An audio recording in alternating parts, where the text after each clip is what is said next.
falar um pouco sobre o período Devoniano, que está localizado como quarto nas eras paleozoicas. E esse período ele compreende-se assim, entre os anos 416 e 354 milhões de anos. Ela é subdividida pelas épocas inferiores, que é a mais antiga, e média e superior, que são as mais recentes. A Ásia era subdividida em 11 mil cotímetros, onde tinha uma grande quantidade de carbonos e evaporetos, o que indica que havia uma temperatura bem quente. E a Goânia, o frio dominava, por conta da sua terra, que era úmida e tinha grandes argilitos e arenitos claros. No sul, onde fica a região da Austrália, há indícios de que havia um clima tropical, graças aos descobrimentos de materiais secos que datam da época. E neste período, o planeta ele passou por uma imensa reconstrução geológica, que acabou resultando em um intenso momento vulcânico. O continente Laurentina, que fica ali na América do Norte, ele colidiu com a Báltica, que fica na parte da Europa, formando a Euramérica. E com isso, o globo ele ficou um pouco reduzido. Ele ficou dividido em 3 continentes: Euramérica, Sibéria e Gondwana, que seria o maior, que abrange as regiões da Antártica, como também da América do Sul, na Oceania. Neste período, as principais transformações aconteceram na flora, com o crescimento exponencial de pequenas plantas, plantas terrestres no caso, através do desenvolvimento dos esporos. Esses processos, as plantas conseguiram se fertilizar com as sementes e chegaram a atingir a altura de árvores que temos hoje. Na fauna, alguns especialistas eles costumam nomear esse período como a idade dos peixes, pois foi nesse período que surgiu os placodermos, que é aqueles peixes encaroçados que parecem piranhas. Outros peixes também, como de água doce, se desenvolveram, criaram pulmões, e depois passaram a ser conhecidos como os anfíbios que nós conhecemos hoje, vivendo em um ambiente terrestre e aquático.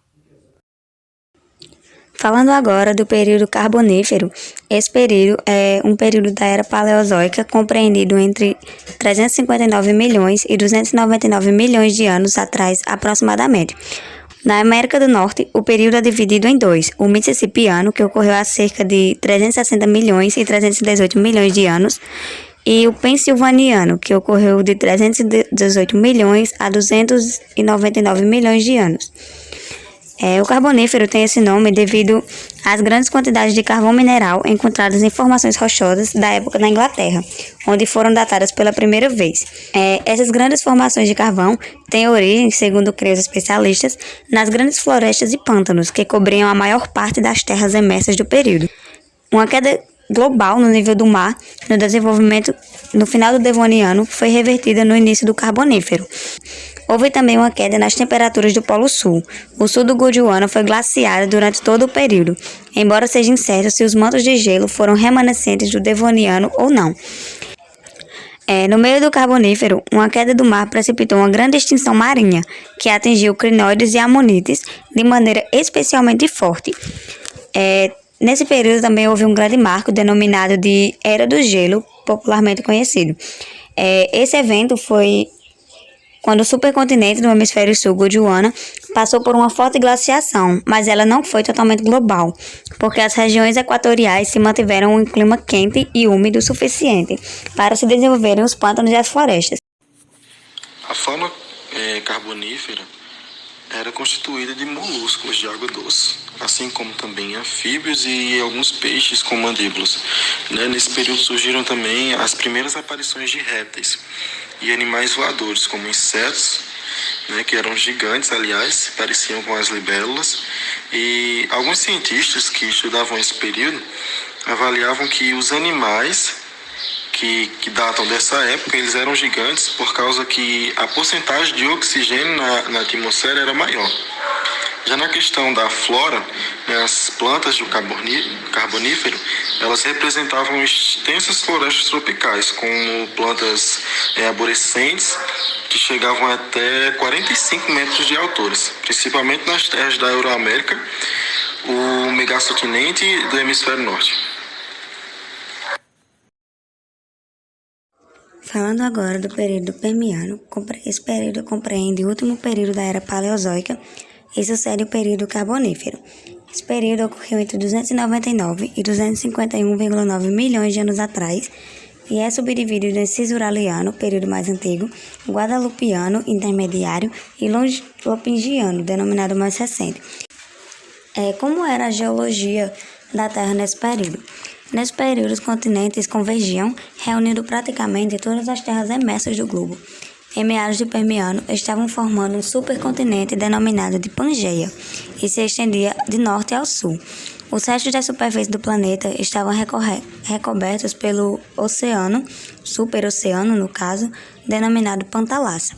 Devido à imensa concentração de massa terrestre, o interior do continente torna-se cada vez mais seco, que estava longe dos ventos que traziam a umidade do ar. Sendo assim, o nível do oxigênio na atmosfera também foi reduzido. Mas e com tudo isso acontecendo, como ficou a paisagem nesse período? Nesse período, as plantas e os animais eles tiveram que se adaptar às condições mais áridas. Entre os vegetais, abriu-se espaço para as plantas que produziam sementes, as gimnospermas. Certo, e se aconteceu toda essa diversificação de plantas, como ficou a fauna nesse período? Os anfíbios eles sofreram uma grande perda de biodiversidade e enquanto os amniotas, menos dependentes da água para se reproduzirem, passavam a dominar em quase todos os continentes. A diversificação de amniotas deu-se em duas grandes linhagens: os saurodopsídeos, grupo que inclui os répteis, as aves e os seus ancestrais, e os sinapsídeos, arco fundido, grupo que mais tarde daria origem aos mamíferos. A fauna do Permiano se destaca pelo maior desenvolvimento e diversificação dos répteis. Assim como as outras eras, esse período também teve grandes marcos, como a maior extinção em massa já registrada na história da Terra, que foi a extinção Permo-Triássica, conhecida também como a Grande Agonia. Essa extinção eliminou cerca de 95% das espécies marinhas e 70% das espécies terrestres, causando consequências graves para a biodiversidade. Certo, mas o que aconteceu, o que causou toda essa extinção? A causa desse evento foi provavelmente uma combinação de fatores, sendo o principal deles uma gigantesca inundação de basalto ocorrida na Sibéria há cerca de 252 milhões de anos. Essa inundação de basalto acabou liberando enormes quantidades de dióxido de carbono e de metano, que ficou aprisionado no fundo dos oceanos, provocando assim um efeito estufa. Esse período, essa extinção em massa, acabou marcando o final do Permiano e da Era Paleozoica, e que agora abriu oportunidade para outros importantes animais se desenvolverem, como por exemplo os dinossauros, dando início assim à Era Mesozoica.